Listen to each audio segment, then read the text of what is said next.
In today's video, the best way to avoid body fat regain after your fat loss diet. Hey guys, what's going on? This is Paul Ravella from ProPhysique.com, and today's topic is probably one of the most important things that we can discuss, and unfortunately it's something that we don't usually look into until we've already gone through the process of dieting down, losing body fat, perhaps even competing.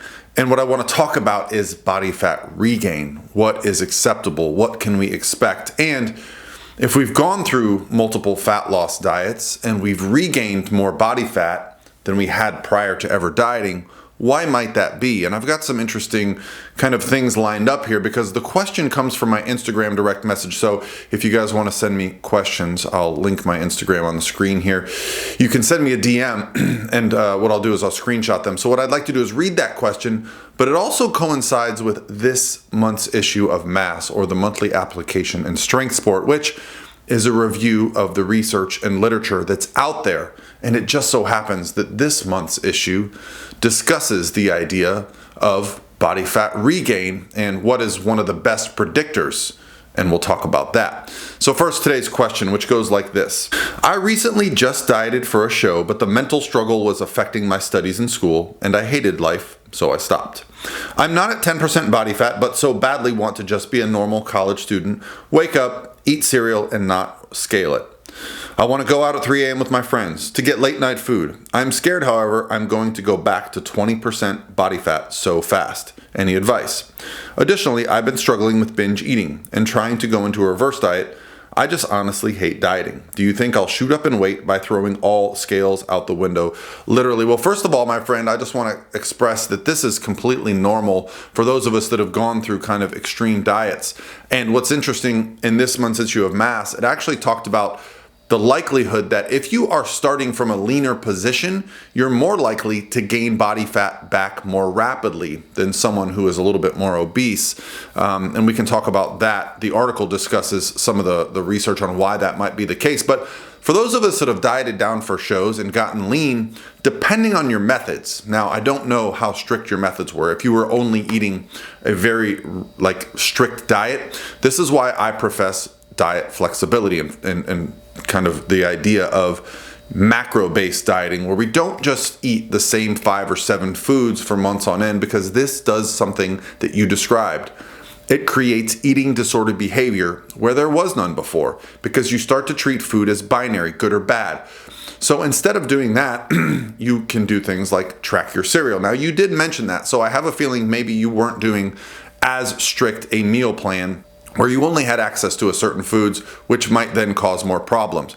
But you described a period of your life which is very important. Okay, I went to college, I played baseball in college, and that time to me was very important. I still went to the gym, I still tried to get my protein in, I still tried to be a good bro, but I also wanted to get the college experience. I knew that my 20s were the only time in my life I had the foresight to know that this is really the least responsibility I'm ever going to have in my life. Now I have multiple mortgages, kids, I got to go to practice, I got businesses to run, I have employees. Had I not had that time, had I tried to live my life now like that, it wouldn't have been the best approach in my mind. So I do feel that while you have this period of life, that you enjoy it. It doesn't mean you can't go to the gym. It doesn't mean you can't, eat fairly well. But yes, you need to be going out at 3 a.m. You need to be doing the things that make you happy. And I think building friendships and those bonds are very important. So for you, dealing with all these thoughts, I just want you to know you're normal. You are someone that has a lot of opportunity in front of you, and don't rush the process. Go to the gym, put on more muscle. Now, if you want to avoid putting on body fat really quickly, well, listen, I don't believe that everybody needs to reverse diet. I don't believe that everybody needs to track their calories coming out of a show. I do not do that. Here's how I handle coming out of a show and avoid putting on body fat, because I've done it many times and I've found what works best. So I'm going to give you that. What works best is really just try to keep your patterns. When you go from, say, 20% body fat to 10% body fat, I kind of guess that's where you're at. You change your approach to your day. You plan ahead. You start preparing meals. What I find the best successful way to come out of a show is Listen, I'm the one that does not want to weigh every single thing when the show is over, but here's what I do manage to do. I keep my patterns the same. I still eat the same breakfast. I still eat the same lunch. Most of the time I eat the same dinner. The difference is if I want to have something a little extra, I do. But I don't need to weigh my breakfast if it's the same breakfast that I've been having for months and it's the same macros. I can just go, you know what, this is a good breakfast for me. I'm getting my protein, carbs, and fats. I'm going to have a good day. Now, if I need to go out with my friends drinking at 3 in the morning, as you've suggested here, or stay out late, just do it. Don't question it, okay?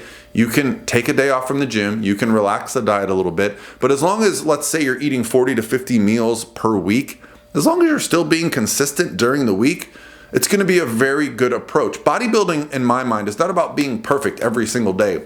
It's about just being consistent over the long period of time. It takes a long time to build muscle, okay? So you want to allow yourself that to happen. Don't act like if you don't hit your numbers perfectly, you're not going to be building muscle.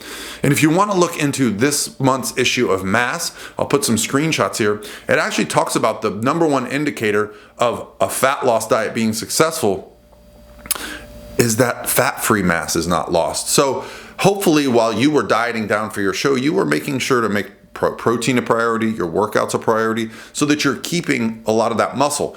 Because coming out of the diet, as long as you put the focus on, consistently keeping your healthy patterns that you developed, but also enjoying the gym, being consistent with that. I think a lot of times what we kind of rebel against after dieting down is the process, right? Keep some of those processes in place. Don't just cut cardio out completely, Maybe since you're in college and you have friends and you want to go do stuff, go play some basketball, go for a jog, go do some things that are socially active, but don't just become a couch potato because you're no longer doing a bodybuilding show.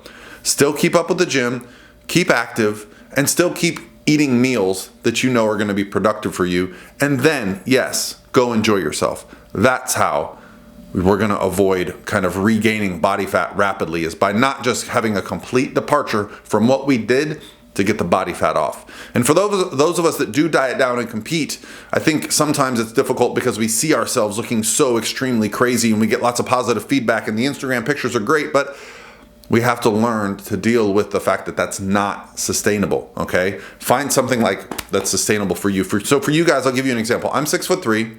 I walk around at 225 pounds in my improvement season, okay? And I diet down and I get somewhere around 197, 195, 200 pounds, depending on the day, when I diet down for shows. So that's 25 to 30 pounds of body fat that comes off me. Probably a little bit of fat-free mass, but not much, because I do, I consider myself to be an expert at this. It's what I do for a living.